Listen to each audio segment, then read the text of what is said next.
কাঠালিয়া দোলা মণ্ডল বলছি। আমার 4 বছরের একটা মেয়ে আছে, যার ধর্ষণের চেষ্টায় একটা মামলা দায়ের করছিলাম। বাদী আমার শ্বশুর নিহারঞ্জন মিস্ত্রি।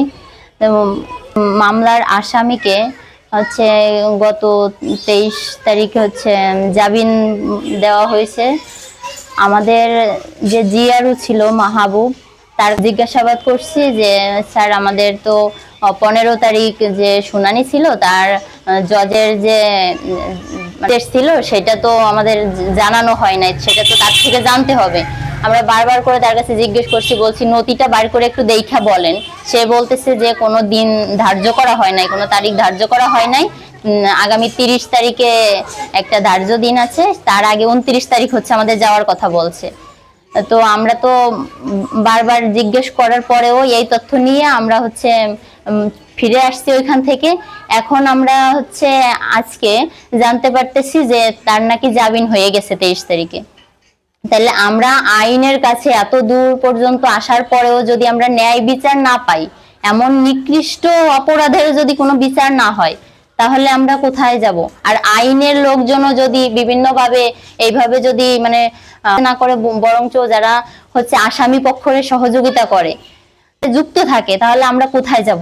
মানে স্বাধীনতা কোথায় যেয়ে পাবো? আমরা তো নারীরা কোনো জায়গাতেই সেভ না, কিন্তু আইনের কাছে যাওয়ার পরেও যদি আমরা আপনাদের থেকে কোনো সহযোগিতা না পাই, তাহলে আমরা কোথায় যাইতে পারি, কি করতে পারি? আমরা এর সঠিক বিচার চাই। আমরা চাই যে এর তদন্ত পুরোপুরিভাবে এর তদন্ত করা হোক, এবং আসামিকে যেন কোনোভাবেই মানে জামিন যে শুনানি করা হয়েছে এইটা যেন কোনোভাবে না দেওয়া হয়, এবং আসামির যেন জামিন বাতিল করা হয়।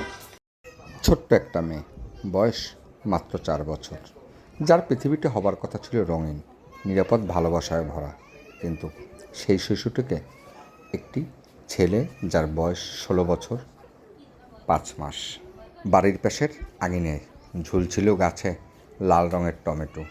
সেই টমেটো খাবার বাহানা ধরে তাকে নিয়ে যায় সেই বাগানে।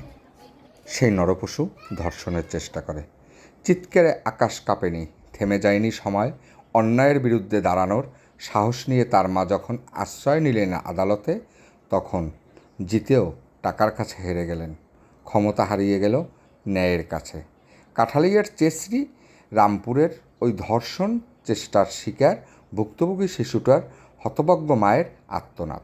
রাষ্ট্রপক্ষের জিআরও মাহবুব তিনি গোপন করেছেন আদালতের আদেশ, আর সেই সুযোগেই জামিন পেয়ে যায় আসামি। এখন শিশুটির মাকে ধর্ষণের হুমকি দিচ্ছে আসামিপক্ষের পরিবার। কাঠালিয়া প্রবাসীর 4 বছরের একটি শিশুকে একটি টমেটো বাগানে নিয়ে ধর্ষণ চেষ্টা করে প্রতিবেশী নির্জন নামের এক ব্যক্তি। নির্জন শিকদার উপজেলার উত্তর চেসরি এলাকার বিপ্লব শিকদারের ছেলে। এই ঘৃণ্য ঘটনা ঘটে 4 মার্চ। শিশুটির দাদা নিরঞ্জন শিকদার 10 মার্চ বাদী হয়ে একটি ধর্ষণ মামলা করেন। পুলিশ আসামি নির্জন শিকদারকে গ্রেপ্তার করে আদালতে সোপর্দ করে। চলুন তাহলে শুনে আসি শিশুটির মায়ের কাছ থেকে ঘটনার বিস্তারিত। স্বামী নির্জন শিকদারের পিতা বিপ্লব শিকদার আমাকে সরাসরি হুমকি দিচ্ছে, বিভিন্নভাবে ভয়ভীতি দেখাচ্ছে। এর আগে হচ্ছে মামলা উঠানোর জন্য বিভিন্নভাবে ভয়ভীতি দেখাইছে, এখন আবার নতুন করে ভয়ভীতি দেখাচ্ছে যে এখন তোর মেয়েকে এরকম করছিস, যদি জেল থেকে বার করতে পারি আমার ছেলেকে, এরপরে হচ্ছে তোর কাছে পাঠাই দেব।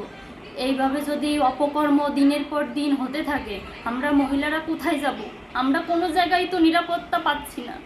আপনাদের কাছে আমার একান্ত নিবেদন যে আমরা যে কোনোভাবে, আমি সত্যের পক্ষে হাঁটতে চাই, আমি কোনোভাবে কোনো অন্যায়ের সাপোর্ট করি না। আমি সত্যের পথে থাকি, আমি সত্যের পথে করে আমি যে কোনোভাবে আমি এই অন্যায়ের প্রতিবাদ করতে চাচ্ছি। আমাকে দয়া করে আপনারা একটু বাঁচান, আমার একটু দয়া করে বাঁচান। আমি এর প্রতিকার চাই আপনাদের সকলের কাছে। বিনীতভাবে অনুরোধ করতেছি যে আমার এর থেকে একটু বাঁচান আপনারা। ওরা তো এরপরে আরও বেশি অন্যায় করবে, আরও বেশি পরিমাণে। এরা এই যে জামিনের এর আগে 15 তারিখ যে জামিনের শুনানি ছিল, সেদিন জামিন করতে পারে নাই বিদায় যাইয়া আমাদের বাড়িতে যাইয়া জুতা পিসা এইগুলো নিয়ে ঘরে বাড়ি লাঠি দিয়ে কি সব ঝামেলা করছে। আমার শাশুড়ি আমার শ্বশুরের ঘরের ভিতর দরজা দিয়ে বসে রয়েছে, আমরা কেউ ঘর থেকে বেরোইতে পারি না ওদের ভয়েতে। আমাদের ঘরের পাশে হচ্ছে ওদের ঘর। ওরা যদি এখন আমরা পথ থেকে হাঁটতে পারি না, এরকম বিভিন্ন ধরনের হুমকি দামকি দিতে থাকে। এখন তো জামিন হয়ে গেছে, এখন ওরা কি করবে আমাদের সাথে? আমরা তো কোথাও পথে বেরোইতে পারবো না। রাত বিরাতে কখন কি করবে এখন। এরপরে এখন যদি এত বড় অন্যায় যদি আজকে ও জেল থেকে বেরোয় যায়, এরপরে তো আরো বড় অন্যায় করবে, তখনও তো ওরা জেল থেকে বেরোয় যাবে, আমাদের তো কিছু করার থাকবে না। আর আপনাদের কাছে আইনের কাছে আইসেও যদি আমি কোনো সহায়তা না পাই, তাহলে আমরা কোথায় যাব? শেষ পর্যন্ত তো আমাদের মনে হয় গলায় দড়ি দিয়ে যদি মরে যাই, তাইলে মনে হয় সব কিছুর সমাধান হবে, এছাড়া কোনো সমাধান আমরা পাবো না। আমাদের মহিলাদের হচ্ছে এখন প্রত্যেকটা আদালতে যাইয়া সকল মহিলাদের যদি আমরা গলায় দড়ি দিতে পারি, তাইলে হয়তো আপনারা বিচার পাবেন, এছাড়া কোনো বিচার আপনাদের থেকে আমরা আশা করি না। কোনো সরকার, কোনো আইন, কোনো আদালত আমাদের কোনো বিচার দিবে না। একমাত্র আমাদের বিচার হচ্ছে যে আমরা মরে যাই, সেইটাই মনে হয় আসল বিচার, এছাড়া কোনো বিচার আমরা পাইতে পারি না।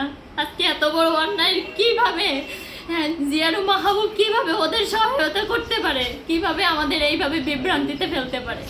আমাদের সঠিক তথ্য কেন প্রদান করলো না? আমি এইটা জিয়ারু মাহবুবের সে বিচার চাচ্ছি, ওর বিরুদ্ধে আমি আইনের কাছে বিচার চাই যে ও কেন আমাদের বিভ্রান্তির শিকার করলো, কেন আমাদের কোন কারণে ও ওদের সহায়তা করছে, আমাদের কেন সঠিক তথ্য দেয় না। আমি বারবার করে ফোন করছি, বারবার করে তার কাছে যাইয়ে নথি দেখানোর কথা বলছি, কেন সে নথি দেখে আমাকে তথ্য দিল না? আমি থেকে এই বিভ্রান্তিতে শিকার হয়েছি, আমি এর জবাবদিহি চাচ্ছি।